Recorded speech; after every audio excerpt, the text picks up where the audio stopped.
आज मैं आपके सामने मैथ्स का एक क्वेश्चन लेकर आई। क्वेश्चन क्या बोला, find the value of x और यहाँ पे दिया हुआ है ln, ब्रैकेट में दिया 1 upon x equal to 1 upon ln x। तो चलिए इस क्वेश्चन को सॉल्व करते हैं। तो यहाँ पे बेसिक लॉग्स से कुछ फॉर्मूले यूज होंगे। तो देखिए हमारा क्वेश्चन क्या दिया हुआ, हमारा क्वेश्चन दिया है ln 1 upon x equal to 1 upon ln x। ठीक है, अब यहाँ पर ये वाला जो टर्म है ना 1 अपॉन एक्स, यहाँ अलग से समझ लीजिए 1 अपॉन एक्स है। यहाँ पर हम इसको लिख सकते हैं 1 अपॉन एक्स, और यहाँ पर x का पावर क्या है, यहाँ 1 तो सभी पावर में सभी नंबर में लग रहता है, तो यहाँ x का पावर क्या है 1 है।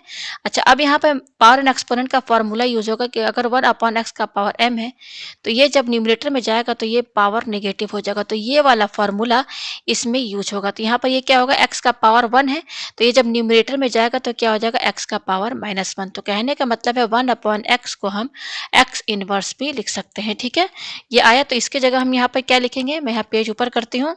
तो ये हो जाएगा हमारा ln, और ये 1 अपॉन एक्स जो है इसकी जगह हम क्या लिखेंगे, x इनवर्स। ठीक है, x का power -1 equal to 1 upon ln x। ठीक है, अब अगेन यहाँ पर आपका फॉर्मूला यूज होगा। बेसिक लॉग्स क्या फॉर्मूला है, ln का पावर अगर a का पावर x दिया हुआ है, ln a का पावर x, तो ये होता है x log a। यहाँ पर हमारा क्या दिया हुआ है, ln x इनवर्स ये दिया हुआ है। तो यहाँ पर क्या होगा, देखिए ये जो पावर a पर जो पावर x लगा है वो कहाँ आ गया है, इधर इधर आ गया। तो यहाँ पर ये जो -1 है ना, ये इधर शिफ्ट हो जाएगा, तो ये हो जाएगा -1 ln x, और -1 लिखने की जरूरत नहीं, ये हो जाएगा -ln x। तो यहाँ पर जो ln x इनवर्स है इसकी जगह हम क्या लिखेंगे, क्या है ln x इनवर्स, इसकी जगह हम लिखेंगे -ln x। ठीक है, तो इसकी जगह हम क्या लिख देंगे, -ln x equal to 1 upon ln x। ये आपको समझ में आया, पेज ऊपर करते हैं, यह है। ठीक है, अब इसको अपॉन 1 कर लीजिए, और यहाँ पर फिर हम क्या करेंगे, क्रॉस मल्टीप्लाई करेंगे। तो ये ln x इस -ln x के साथ इंटू होगा, -ln x into ln x equal to ये 1 के साथ इंटू होगा तो 1 हो जाएगा। तो ये हो जाएगा माइनस, ठीक है, और ये ln x into ln x क्या हो जाएगा, 2 बार आ रहा है तो ln x का होल स्क्वायर। ठीक है, इक्वल टू 1। यह है आपको समझ में, पेज ऊपर करते हैं। तो ये हो जाएगा ln x का होल स्क्वायर इक्वल टू ये -1 जो है इधर शिफ्ट हो जाएगा, तो ये हो जाएगा -1। ठीक है, तो हमें x की वैल्यू चाहिए, तो यहाँ पर क्या लगा हुआ है, होल स्क्वायर लगा हुआ है। यहाँ पर देखिए ये क्या है, यहाँ पर आपका ये होल स्क्वायर है, तो ये होल स्क्वायर इधर शिफ्ट हो जाएगा, तो क्या हो जाएगा ln x equal to √-1 with plus minus sine. फिर ये क्या हो जाएगा ln x इक्वल टू, हम क्लास 11th में पढ़ चुके हैं कॉम्प्लेक्स नंबर में कि i जो होता है √-1 के बराबर होता है। तो ये हो जाएगा प्लस माइनस, इसकी जगह क्या लिखेंगे, इसके जगह हम i लिखेंगे। ये आया, तो हमारे पास ln x क्या आया, 2 वैल्यू आई है। यहाँ पर 2 वैल्यू क्या है, एक बार प्लस में लीजिए तो ये आई होगा, और दूसरा क्या होगा ln x इक्वल टू एक बार माइनस में लीजिए, तो ये 2 वैल्यूज आए हैं। ठीक है, हमें तो केवल x की वैल्यू चाहिए, और ln अभी लगा हुआ है। ठीक है, ये आया हमारे पास। तो अब हम यहाँ पे देखिए क्या करेंगे, इसको इक्वेशन फर्स्ट मानिए, इसको इक्वेशन सेकंड मानिए। फर्स्ट माना है, इसको इक्वेशन सेकंड माना, तो हम क्या करेंगे, in equation first and second apply base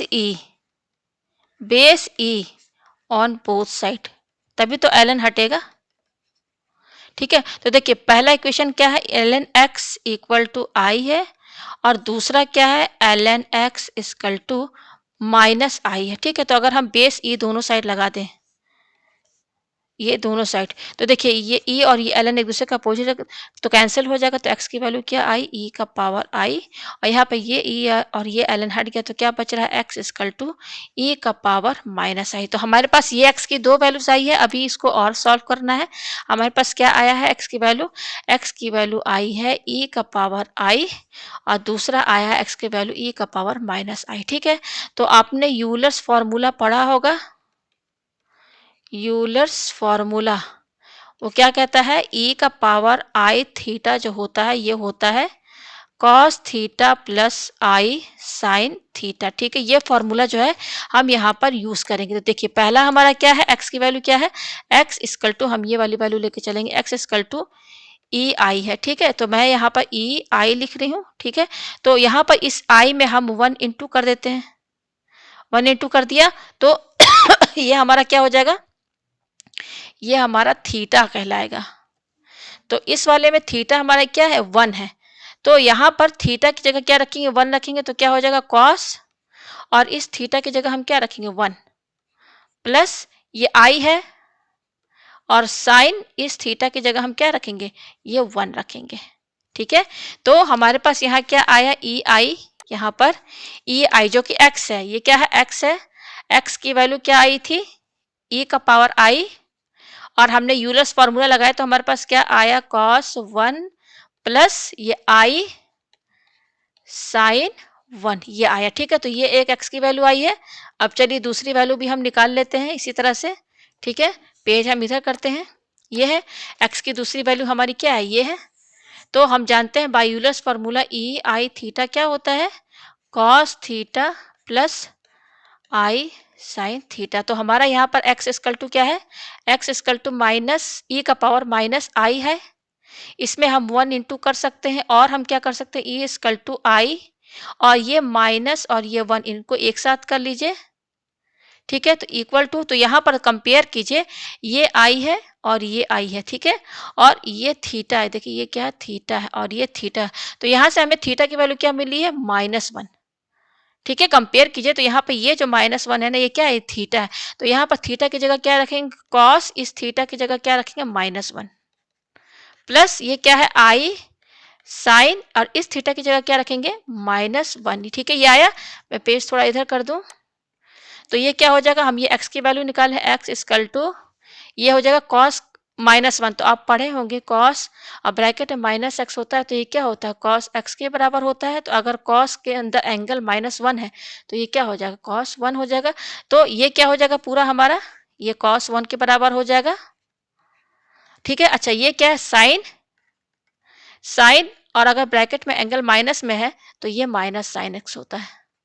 तो यहाँ पर क्या है साइन -1 है ना, तो ये प्लस है तो ये प्लस, तो ये हो जाएगा माइनस साइन 1। ठीक है, पेज ऊपर करते हैं तो ये हमारा हो जाएगा, यहाँ पे देखिए आई लगा है, तो ये हो जाएगा x equal to cos 1 plus minus minus i sine 1। तो ये देखिए x की दो वैल्यूज आई हैं।